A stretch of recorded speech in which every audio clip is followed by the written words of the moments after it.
Paul poursuit son propos, non pas pour nous faire redescendre sur terre, mais pour faire ressortir cette partie du grand tout, marcher d'une manière digne de la vocation qui vous a été adressée, en toute humilité et douceur, avec patience, vous supportant les uns les autres avec amour.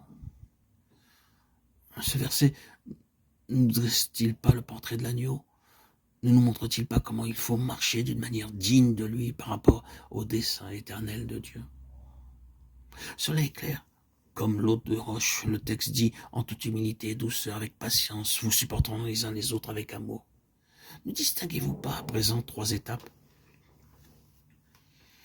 Les 3 premiers chapitres de l'Épître aux Éphésiens nous parlent de la révélation du dessein de Dieu.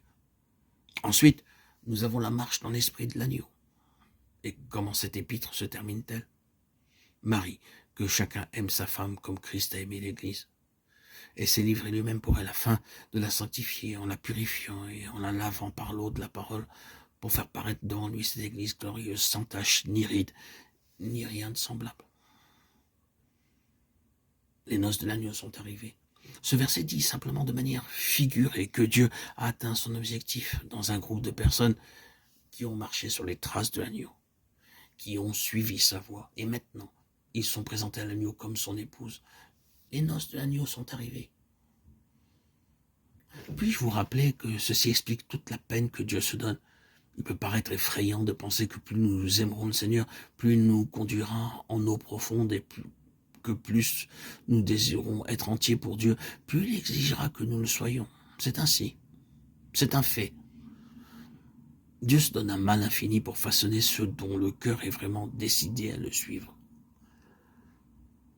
Il ne leur épargnera rien. Il travaille en profondeur et sans relâche. Dieu saisit l'occasion quand nous prétendons que nous voulons être tout à lui. Mais n'allons pas nous imaginer que Dieu regarde à notre degré de consécration pour nous délivrer de nos souffrances. C'est plutôt le contraire. Il a toujours été ainsi. Les personnes les plus consacrées sont celles qui ont le plus souffert. Mais Dieu se donne beaucoup de mal avec nous, ce qui ne devrait pas nous décourager. Cela devrait aussi nous éclairer sur bien des points. Si le Seigneur nous prend vraiment en main, c'est qu'il va faire un travail en profondeur, une œuvre parfaite. Et nous allons expérimenter de façon tout à fait extraordinaire le chemin de la croix et le chemin de l'agneau. Cela s'appliquera à tous les domaines de notre vie et aura pour aboutissement la proximité par rapport au trône de Dieu. Cette question est celle qui procure le plus de satisfaction, Seigneur, et celle qui sert le plus ses intérêts, car il en ressortira comme nous allons le voir par la suite dans les prochains audios que je me ferai un plaisir de publier, une merveilleuse vocation qui aura des répercussions dans toutes les régions célestes, et ce, au siècle des siècles.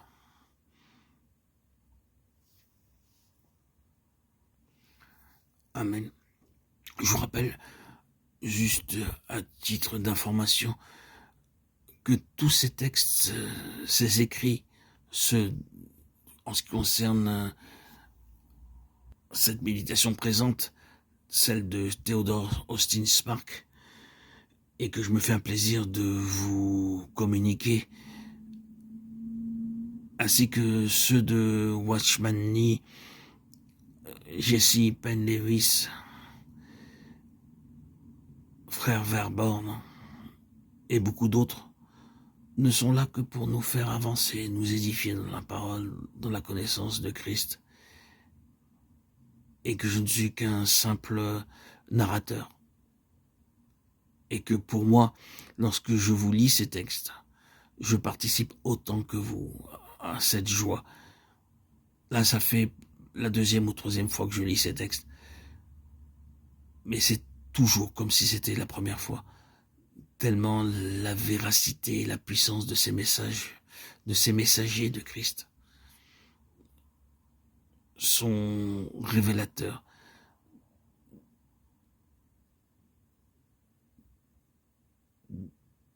de la divinité des messages, de la portée de ces messages, de la grandeur de ces messages, qui nous permettent de comprendre le trône de Dieu. À chacun d'entre nous de saisir et de boire, de s'abreuver à ses paroles. Merci, Baxing, merci, Theodore Stinsparks, merci, frère Verborn, merci, Jesse Penn Lewis, et tous ces autres messagers que je lis et relis avec une joie profonde et un plaisir sans mesure. Gloire à Dieu, au plus haut des cieux et paix sur la terre, aux hommes qu'il aime. À toi, Seigneur, tout honneur, toute gloire pour les siècles des siècles. Amen, alléluia.